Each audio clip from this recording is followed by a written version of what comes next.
कोई सुरक्षा का अपना बना ध्रुवीकरण करके सत्ता में बने रहना चाहते हैं, हिंदू मुसलमान करना चाहते हैं, अगड़ा पिछड़ा दलित।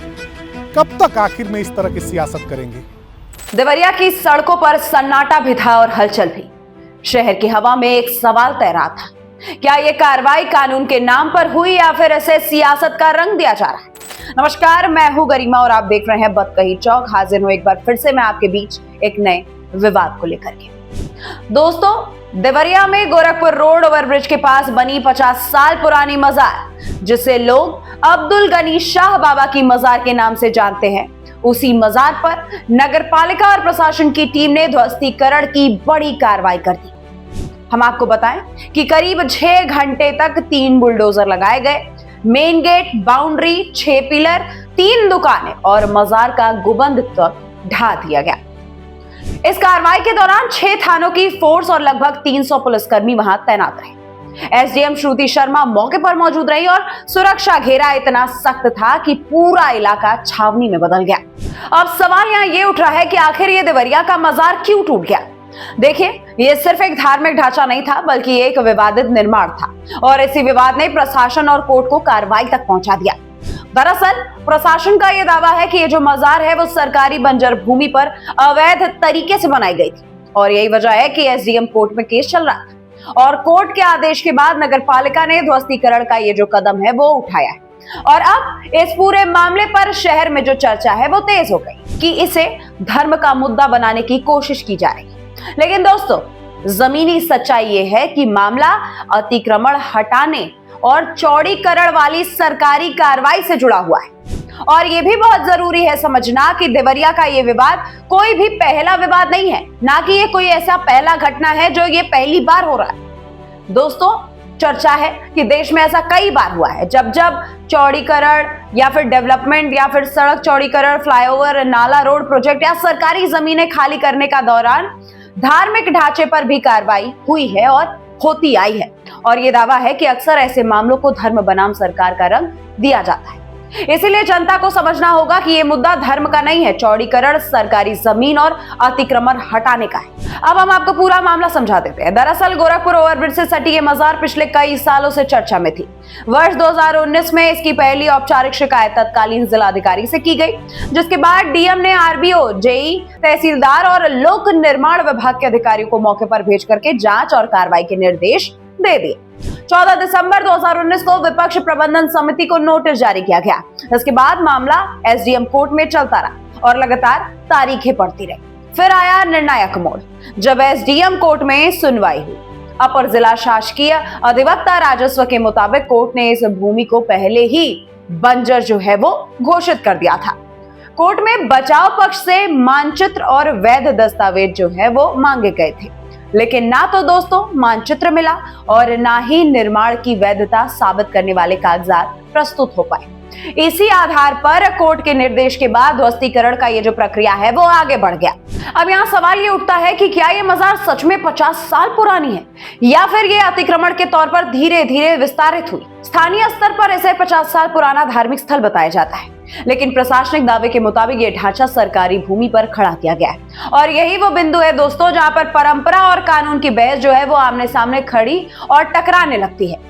चर्चा है कि विपक्ष ने इसे धर्मस्थल पर कार्रवाई बता करके सरकार को घेरना जो है वो चालू कर दिया। सपा जिलाध्यक्ष व्यास यादव ने कहा कि जमीन की वैधता का निर्णय न्यायालय करेगा, लेकिन सबसे बड़ा सवाल यह है कि क्या पूरे प्रदेश में सिर्फ देवरिया की मजार ही सार्वजनिक भूमि पर या फिर अन्य धार्मिक स्थल भी ऐसी जगहों पर मौजूद है? दोस्तों, सपा का यह दावा है कि सरकार निष्पक्ष नहीं है, ये कार्रवाई सत्ता के दबाव में मनमानी है और यही वो पॉइंट है जहां जनता ये बात कह रही है कि अगर कोर्ट में केस 2019 से चल रहा था तो तब सपा आखिर चुप कहां थी और वहां उस समय वो कहां थी? अगर सपा को वास्तव में कानून और निष्पक्षता की चिंता थी तो 2019 से लेकर अब तक जब एसडीएम कोर्ट में केस चल रहा था तब विरोध क्यों नहीं हुआ? जब धरना क्यों नहीं हुआ? तब ये मुद्दा आखिर सड़क पर क्यों नहीं उतारा गया और जोरदार नारेबाजी इस मुद्दे पर आखिर क्यों नहीं की गई? और यही वो जगह है जहां पर विपक्ष की राजनीति भी खुलने लगती है। हम आपको ये भी समझा देते हैं आखिर कैसे। जब तक ये मामला कोर्ट में था तब तक हर तरफ चुप्पी थी, किसी ने इस पर कुछ नहीं कहा। सपा भी नहीं जाग पाई और जब जैसे ही बुलडोजर चला, बुलडोजर कार्रवाई शुरू हुई, तब बयानबाजी जो है वो वहां पर शुरू हो गई। दावा है कि विपक्ष को असल चिंता धर्म की नहीं है बल्कि सियासी जमीन की है और चर्चा है कि कुछ नेता माहौल को भड़काने की कोशिश में भी लगे हुए हैं ताकि देवरिया में टेंशन का नैरेटिव बन सके। लेकिन दूसरी तरफ दोस्तों, बीजेपी का एंगल बिल्कुल टाइट है। बीजेपी ये बात साफ कह रही है कि ये कानून का राज है और यहाँ अवैध कब्जे पर वार होगा और ऐसा दावा है कि यही मॉडल पूरे उत्तर प्रदेश में चल रहा है। जहां अतिक्रमण होगा वहां कार्रवाई निश्चित है, चाहे वो कोई भी जगह हो और कहीं का भी हो। और इसी एंगल पे बीजेपी विधायक डॉक्टर शलमणि त्रिपाठी का नाम भी सामने आ जाता है। रिपोर्ट के मुताबिक सदर विधायक की पहल पर प्रशासन ने ये कार्रवाई जो है वो और तेज कर दी। विधायक ने पहले मुख्यमंत्री से मिलकर के पूरे प्रकरण की जानकारी उन्हें दी। इसके बाद सुनवाई में तेजी कराई गई और फिर ध्वस्तीकरण की कार्रवाई जमीन पर दिखाई देने लगी। विधायक ने इसे जनता की जीत बता दिया है। शलमणि त्रिपाठी का कहना है कि प्रदेश सरकार अवैध कब्जों पर कार्रवाई कर रही है और यही परिणाम देवरिया में सामने आया। और विधायक ने उस पुराने विवाद का भी याद दिला दिया दोस्तों, जिसमें इस मजार का विरोध करने पर रामनगीना यादव की हत्या का जिक्र कर दिया। दावा है दोस्तों कि विवाद वर्षों से तनाव का कारण था और चर्चा है कि प्रशासन इसी वजह से सुरक्षा को लेकर के एक्स्ट्रा अलर्ट पर है। अब बात ध्वस्तीकरण के दिन की कर लेते हैं। दरअसल रविवार दोपहर नगर पालिका की टीम पुलिस फोर्स के साथ वहां पहुंची। पहले परिसर को खाली कराया गया, फिर घेराबंदी की गई और 3 बुलडोजर से तोड़फोड़ जो है वो चालू हो गया। एक एक करके मेन गेट गिरा, फिर बाउंड्री टूटी, पिलर ढहे, दुकानें हटाई गई और फिर मजार का गुबन ढा दिया गया। इसके बाद कुछ हिस्से को तोड़कर कार्रवाई रोक दी गई। सोमवार को 11 बजे के बाद फिर से ध्वस्तीकरण का प्लान तय किया गया।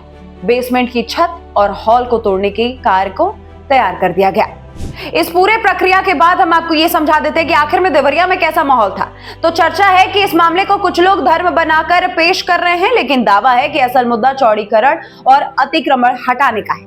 यही नहीं दोस्तों, ये उदाहरण भी दिए जा रहे हैं कि देश में ये पहला मामला नहीं है। इससे पहले भी जब सड़क चौड़ीकरण या सरकारी प्रोजेक्ट आते हैं तो फिर मंदिर, मजार, मस्जिद, कई तरह के निर्माण चपेट में आ जाते हैं, जिसमें काशी का एक बड़ा उदाहरण भी चर्चे में है, जहां चौड़ीकरण में कई मंदिरें टूट गए। इसके बाद मथुरा और अन्य जगहों को भी उदाहरण के तौर पर देखा जा रहा है।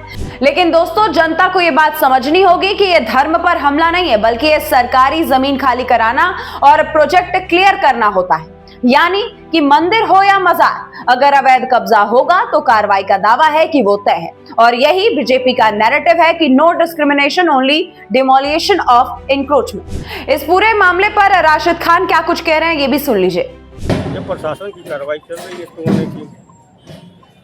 क्या आप तोड़वा रहे हैं इसको? नहीं, हम नहीं तोड़वा रहे, प्रशासन तोड़वा रहा है। इसमें हमारी आपत्ति नहीं है। कहा जा रहा है अवैध सुरक्षा से तोड़वा रहे खुद आप? अब कोई सुरक्षा का अपना बनाया हुआ तोड़ेगा। बुलडोजर किसने लगवाया? बुलडोजर प्रशासन का है। लगाया गया? हाँ, कितने बुलडोजर लगाए गए गिराने के लिए? हमको लगता है 3 है। क्या गिराया जा रहा है? पूरी बिल्डिंग गिराई जा रही है। आप क्या चाहते हैं? हम क्या चाहेंगे? प्रशासन के खिलाफ तो हम जा नहीं पाएंगे, औकात ही नहीं है। इसके बाद सपा प्रवक्ता उत्तर प्रदेश मनीष सिंह का बयान भी हमारे सामने है और आप उन्हें भी सुन लीजिए कि आखिर इस पूरे विवाद पर उनका क्या कहना है। कल हमारे देवरिया में एक धर्म के धार्मिक स्थल पर बुलडोजर चल रहे थे, पोकलैन मशीन चल रही थी, जेसीबी से उस मजार को ध्वस्त किया जा रहा था। उप जिलाधिकारी महोदया के न्यायालय का आदेश था। प्रशासन बहुत जल्दीबाजी में था। कमिश्नरी में अभी मुकदमा लंबित है। माननीय उच्च न्यायालय में अभी मामला विचाराधीन है। इतनी जल्दीबाजी, क्या कोई सरकार की योजना या सरकार का कोई निर्माण कार्य वहां पर शुरू होने वाला है? क्या किसी निर्माण कार्य के लिए टेंडर जारी हुआ है? नहीं हुआ है। भारतीय जनता पार्टी ने धार्मिक ध्रुवीकरण करने के लिए, सामाजिक ध्रुवीकरण करने के लिए और अपनी सांप्रदायिकता की राजनीति की जड़ मजबूत करने के लिए इस तरह की घटना को अंजाम दिया है। देवरिया की महान जनता, तकरीबन 40 लाख से ऊपर की आबादी ने हमेशा से देवरिया के सामाजिक सौहार्द को बनाए रखने के लिए, एकता और अखंडता को सुदृढ़ और मजबूत रखने के लिए बहुत त्याग दिया है, बहुत तपस्या किया है। देवरिया समाजवादियों की धरती है, देवरिया समाजवादियों की तेलंगाना कही जाती है। बहुत बड़े बड़े नेता हमारे पैदा हुए। भारतीय जनता पार्टी के जो नए नवेले लोग हैं, जब बुलडोजर चल रहा था हंस रहे थे, तंज कस रहे थे, तमाम तरह की अभद्र बातें अब और सोशल अकाउंट्स पर तमाम तरह की आपत्तिजनक बातें कह रहे थे। भारतीय जनता पार्टी के लोगों, ना तो हम डरने वाले हैं, ना तो हम झुकने वाले हैं। हम जानते हैं कि आप सांप्रदायिकता की सियासत करके, सामाजिक एकता को विखंडित करके सत्ता में बने रहना चाहते हैं। लेकिन याद करिएगा कि आपके सामने वह चुनौतीपूर्ण विचारधारा खड़ी है जो श्री अखिलेश यादव जी ने अपनी मेहनत से, अपनी ताकत से आप लोगों के सामने लड़ करके एक समतामूलक समाज की स्थापना का संकल्प लेकर के चल रहे हैं। तो दोस्तों, सवाल यह है कि धर्म स्थल कह देने से वो ढांचा वैध नहीं हो जाता, धर्म की आड़ में कब्जा वैध नहीं हो सकता, और अगर कोर्ट ने जमीन को बंजर और सरकारी घोषित किया है तो फिर कानून से बड़ा कौन। विपक्ष की राजनीति यही पकड़ जाती है। वो कार्रवाई से पहले कोर्ट में लड़ाई नहीं लड़ पाए और कार्रवाई के बाद कैमरों के सामने धर्म की लड़ाई लड़ रहे हैं। देवरिया में जो कुछ भी हुआ वो एक कार्रवाई थी और एक चेतावनी भी कि सरकारी भूमि पर कब्जे का अंत तो तय है, और दावा है कि यही मॉडल आगे भी जारी रहेगा। इस पूरे विवाद को आप कैसे देखते हैं और इस पे आपकी क्या राय है, हमें कमेंट में जरूर बताइए। मिलती हूं मैं आपसे अगली वीडियो में, तब तक के लिए नमस्कार। This video is sponsored by Ram Ram Group of Companies, co-sponsored by Nature House and Bhaiya Ji Silver Coated Ilachi.